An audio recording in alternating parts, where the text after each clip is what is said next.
Hello friends, मैं हूँ संगीता और मेरे किचन में आप सबका बहुत बहुत स्वागत है।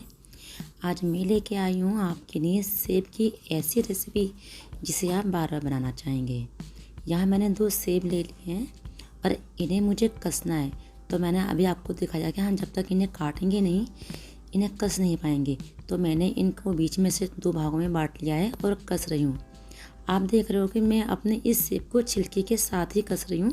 तो हमें अपने एक सेब को छिलके के साथ ही कसना है और जो दूसरा सेब है वो हमें छील कर तब कसना है। तो ये देखिए, मैंने एक सेब को कस लिया है। तो इस कसे हुए सेब का जो कलर है बिल्कुल रेड कलर है। तो अब दूसरा सेब जो मैं ले रही हूँ उसे हमें छीलना है। तो मैं छीलने से पहले सेब को काट लूँगी, क्योंकि काट कर छीलना आसान हो जाता है। अब मैं अपने इस दूसरे सेब को छील कर कस लूँगी। तो मैंने इस सेब को एक को तो बिना छीले कसा है और दूसरे को मैं छील कर कस रही हूँ। अगर आपका सेब का छिलका सॉफ्ट है तो आप अगर चाहें तो दोनों ही बिना छीले कस सकते हैं। तो अब मैंने अपने सेब को कस लिया। आप देख सकते हो कि छिलवे वाले का कलर कैसा है और बिना छिलवे का। तो अब मैंने इन्हें सीधे पैन में चढ़ा दिया है।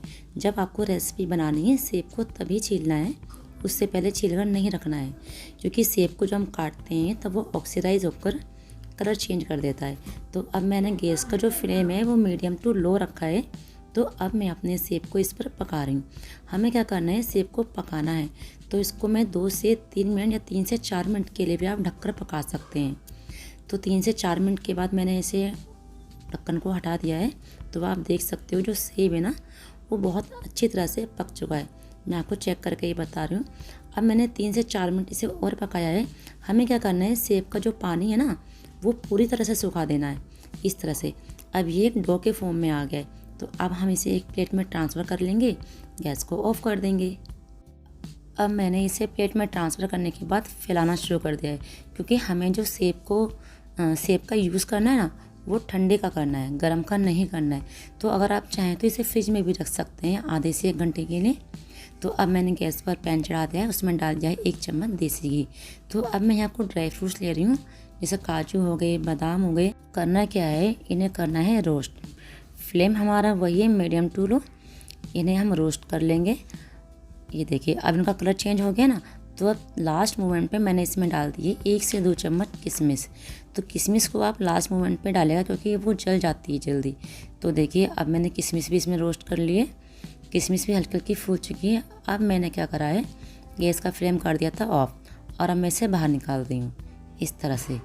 तो आप जब किशमिश डालें ना तो गैस का फ्लेम ऑफ ही कर दीजिएगा, नहीं तो किशमिश बहुत जल्दी जल जाती है। ड्राई फ्रूट इतने गर्म होते हैं, घी इतना गर्म होता है, किशमिश उसी में रोस्ट हो जाती है। अब मैं यहाँ पर ले रही हूँ 2 glass full fat cream milk, दूध यानी कि। तो अब मैंने क्या करा, 1.5 ग्लास तो डाल दिया है, आधा ग्लास रोक लिया है। अब इस आधा ग्लास में मैं क्या करूँगी, 4 चम्मच मिल्क पाउडर ऐड कर दूँगी। तो अब मैं इसमें मिल्क पाउडर डालने के बाद अच्छे से मिक्स कर दूँगी। अगर मैं चाहती तो इसे पैन में डायरेक्ट डाल सकती थी, लेकिन क्या होता उस समय इस मिल्क पाउडर के लम्स बन जाते, तो उन्हें घोलना बहुत ही मुश्किल हो जाता। तो मैंने ग्लास में ही मेल्ट कर लूँगी, जो लम्स ना पड़े ताकि इसके अंदर, और इस पैन में डाल दूँगी इस तरह से। आप अगर चाहें तो मिल्क पाउडर ना लें, लेकिन अगर आप लेते हैं तो जो दूध की हम रेसिपी बना रहे हैं और सेब की, बहुत ही क्रीमी टेक्सचर आता है। तो अब दूध में उबाल आ गया है। अब हमें करना क्या है, गैस की फ्लेम कर देनी है बिल्कुल लो, और दूध को बीच बीच में 2-2 मिनट के बाद हमें इसे चलाना है। हमें करना क्या है, इसकी जो ऊपर की मलाई होती है ना वो बनानी है हमें। तो अगर हम इसे कंटिन्यू चलाते रहेंगे तो दूध की मलाई नहीं बनेगी। तो अब देखिए, 2 मिनट के बाद मैं इसे फिर चला रही हूँ, इसकी मलाई बन गई है। हमें मलाई को इसमें अच्छे से मेल्ट नहीं करना है, बहुत ही हल्का करके चलाना है।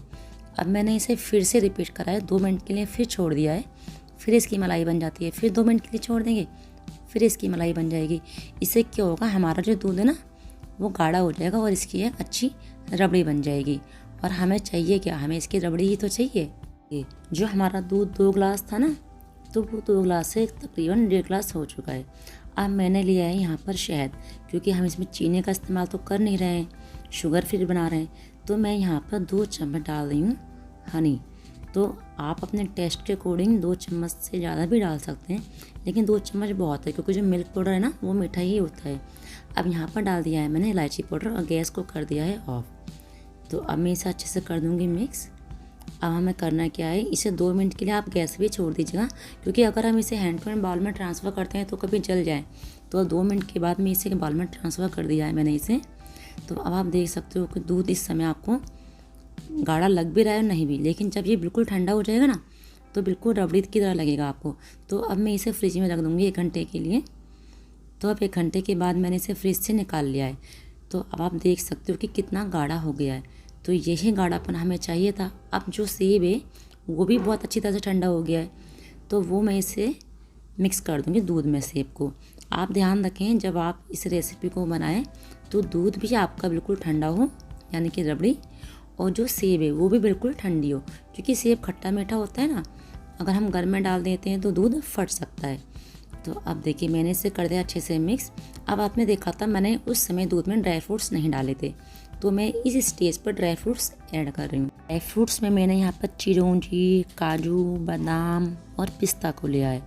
ड्राई फ्रूट जो आप डालना चाहें वो डाल सकते हैं। वैसे ही बिना ड्राई फ्रूट्स के बिना बहुत अच्छी लगती है, लेकिन अगर ड्राई फ्रूट्स पड़ जाएँ तो देखने में और खाने में थोड़ा और भी मज़ा आ जाता है।